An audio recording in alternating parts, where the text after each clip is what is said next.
Mike's Daily Podcast. Episode 2646, 2646, and Mike Matthews here at Café Anyway, somewhere in Podcastro Valley. Mike's Daily Podcast. The last place on earth, and it's Mike Matthews. Did you know today, if you're listening to this on July 25th, hey, it's National Wine and Cheese Day and National Hot Fudge Sundae Day and National Merry-Go-Round Day. So if you enjoy all of that Mike's on a Daily Podcast. Mike's Daily Podcast, Merry-Go-Round, not the best place Mike's to enjoy wine, cheese, Daily and fudge sundaes. Podcast. But that's what. Yeah! Will people go out today and enjoy wine and cheese? Why is that combination so good? Cheese is one of those fat-laden delights that there are theories that the American government got us hooked on cheese. There was a huge cheese reserve, and there was too much cheese, so the government decided to get us hooked on it. A little bit of fat and salt all mixed together, and it melts and it's ooey gooey. Oops, I got a little excited there with all that discussion of cheese. But yes, and they start us off at a young age with those little packs with the crackers and cheese, and they, have us eat the mac and cheese and all that. So I'll stop talking about that. But that's what today is. It's also Hot Fudge Sundae Day today. I had a hot fudge sundae a couple of years back at Fenton's in Oakland, and I do believe I suffered a complete and utter meltdown because I'm lactose intolerant. That much ice cream, they're huge, so it's a plug and a slug. It's too much of a good thing, and then you suffer the consequences. So, and here's today's podcast picture. Well, not Fenton's in Piedmont. That's not the picture today. It is actually a little bit further north and west. Over there, I think it's called the Brickyard Marina. And you can see it at mikesdailypodcast.com.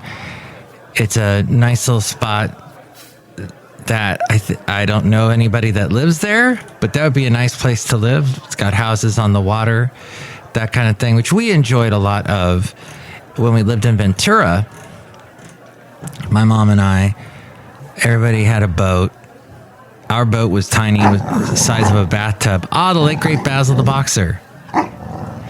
And he went on a boat with us once, my lovely lady friend and I, Brickyard Cove. That's not where... Basil and I went to Brickyard Cove a couple times, but that's what the picture is at mikesdailypodcast.com, the podcast picture today. But he went with us once on Lake Chabot, on one of those boats with the paddle that you pedal like a bicycle. And he sat on the back and was like petrified the whole time. What is going on? So we only did that once with him. But some dogs are really good on boats. The point is that watch out if you're lactose intolerant, because today, with all the fudge and the ice cream and the sundaes, can be a little difficult. So retail sales rose at a slower rate in the month of June, but the pace is strong enough to keep the economy chugging along.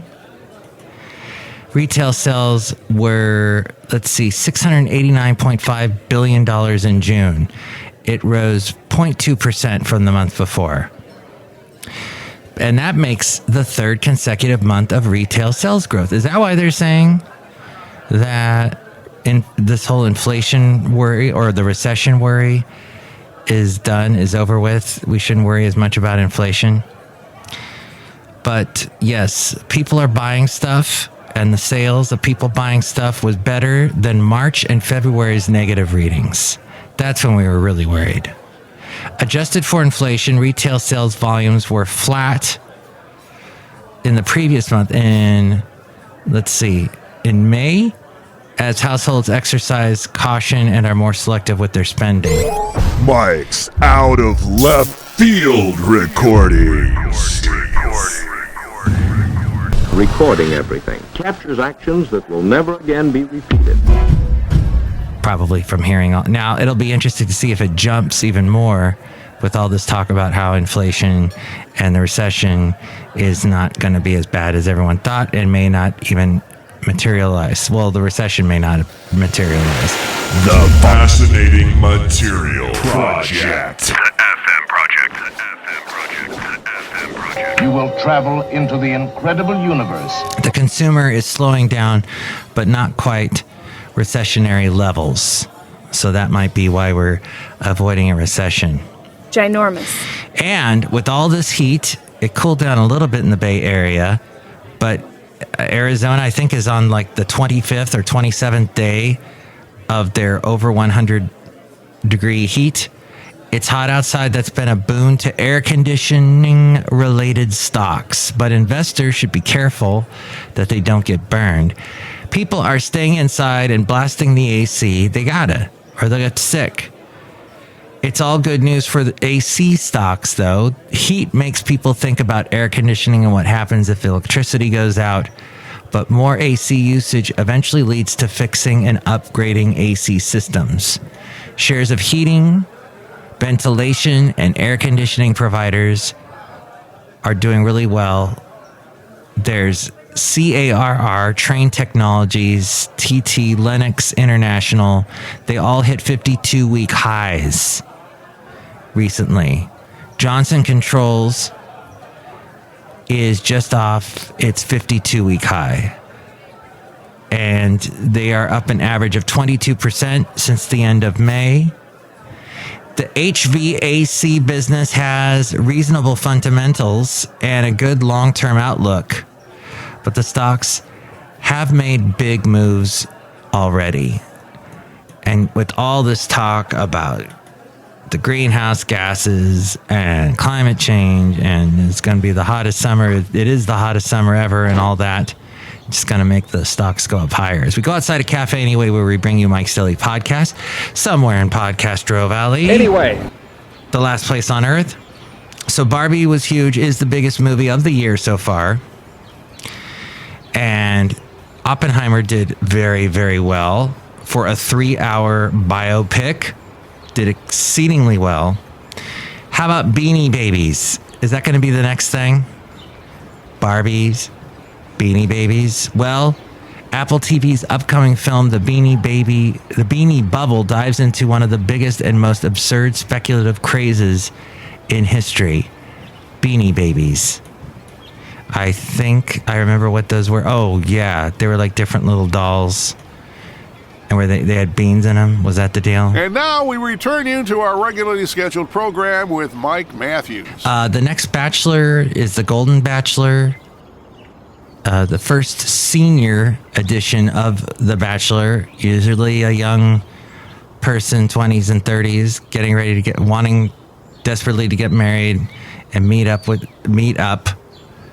It's probably different, more, the term I should use with the word up in it is something completely different because that's what they end up doing a little bit more of. But the franchise's first senior edition is going to have a 71-year-old retired restaurateur and grandfather from Indiana. And that should be interesting. I guess they're changing it up, as some of these shows do after a while. Instead of just having regular contestants, let's have celebrity contestants. Every TV show, every reality TV show, game show does that. More Americans are getting turned down when they apply for loans. The rejection rates are at the highest they've been since 2018. And there you go. That's the latest interesting news I got from Rob Black. I produce his podcast, and it's the Rob Black Show. Also calls it Rob Black and Your Money. Mike's Matthewsman Park.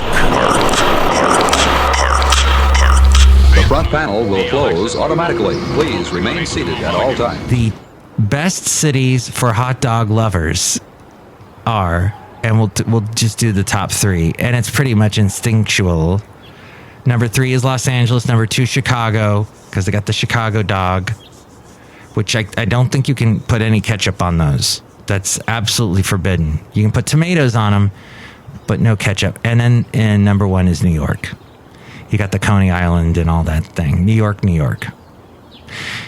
But the worst cities for hot dog lovers, at number 3, Lancaster, California. That's in the desert. A lot of people move there because houses are cheap. And they go, hey, everything I need is out here. Oh my gosh, it's hot. Wow, it's entirely too hot. I can deal with it.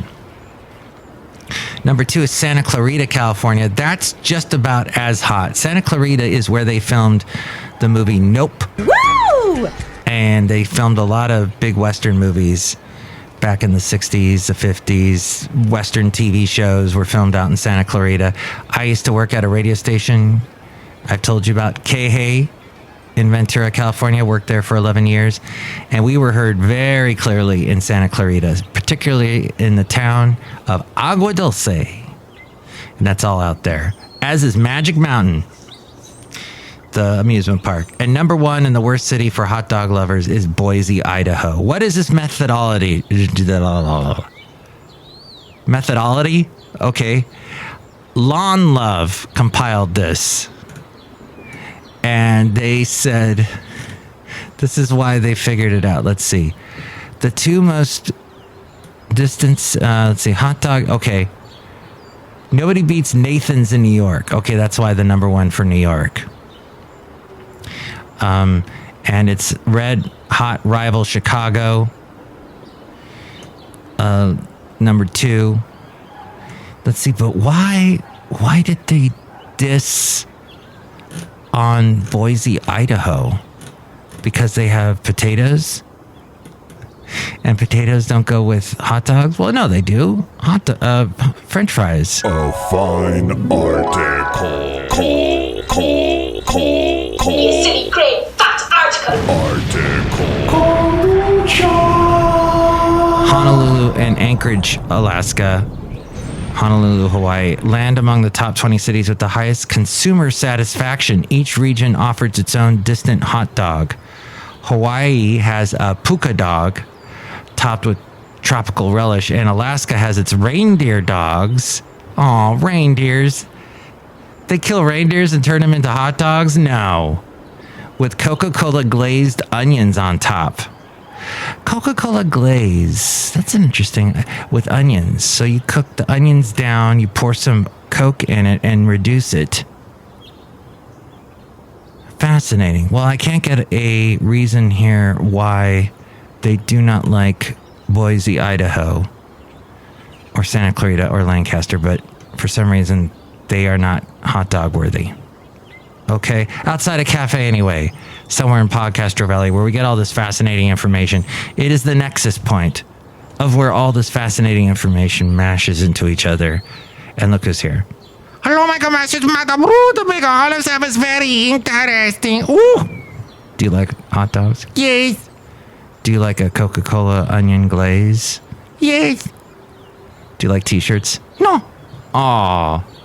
Well, Winky, who was my mom's friend in Florida and used to send her kooky not stupid, but goofy. Stupid's too harsh a word.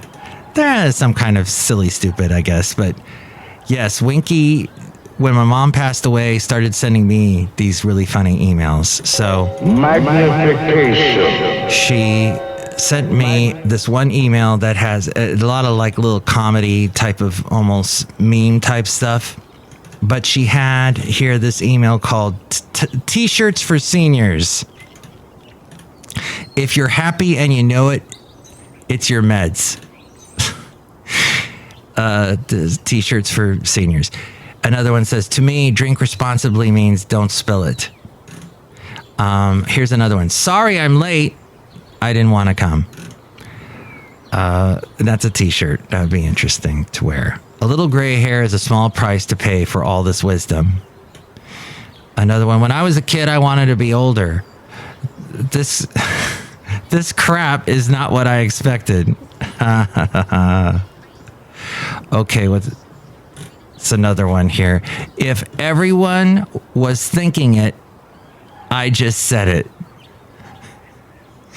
The best thing about the good old days was that I wasn't good and I wasn't old. Some days the supply of curse words is insufficient to meet my demands. Let's see. On your mark, get set, go away. My relationship with whiskey is on the rocks. I have stopped listening, ... So why are you still talking? That applies at work, interestingly. When you have an office and a nice desk and people see chairs, I tried getting rid of the chairs in my room so nobody would come in and sit down, but somehow they made it back into my office and people come in and sit and talk and talk and talk and I'm just listening and being nice, going, oh God, where is this going? When are they going to leave? Here's the secret of enjoying a good wine. This is a t-shirt. Number 1, open the bottle to allow it to breathe. Number 2, if it does not look like it's breathing, give it mouth to mouth. Because it's wine. Patience is a virtue. It's just not one of my virtues. Magnification. I am who I am. Your approval is not needed. Ooh, I like that one. Magnification. 4 out of 3 people struggle with math. I think I get that. Let's see. Here's the last one. Retired. Under new management. See spouse for details. Thank you, Winky. Oh, that's great. Oh, wait. I deleted it. I got to undo that because I save all of her emails because they're just so... it touches my heart. It really does. She's phenomenal. I've never met her in person, but I've met her over the email, and we both knew my mom. So that's all. That's good enough for me. Look who else is here. Hello there, Mike. This is Valentino, the parking attendant. And this is Bison Bentley. Do you know that? Mike, you was talking about delicious hot dogs in Chicago. Yeah, Chicago. Do you know that? Yeah, Chicago. I've only been to the airport. I've never actually been to the city. That's on my list of things to do, is to check that out. And maybe a cool thing for you to do is to go visit that cool Brickyard Cove that I have a picture of at mikesdailypodcast.com. And another thing for you to do is to give me a call and tell me about anything we covered today that you'd like to chime in about. 510-228-4640. And if you want a really long podcast, listen to the last one where I had music. You can still vote on the music in the segment called the Mike Matthews New Tunes Feud. We don't have a clear winner yet, so call in and vote on one of the 5 songs I played, which one you like best. They're all brand new songs, all by artists that don't have a lot of money yet, that need money, and they need to make it big, and they need the word of their music to get out there to the masses. And I'm helping with that in the last podcast. So check out that podcast. And you can check out all the podcasts at mikesdailypodcast.com. And with more ways to reach me, here's Ariel. Mike's Daily Podcast is written and produced and performed by Mike Matthews. His podcast is super easy to find. Download or listen to his show and read his blog at mikesdailypodcast.com. Email Mike now at mikesdailypodcast@gmail.com. See you tomorrow. Bye.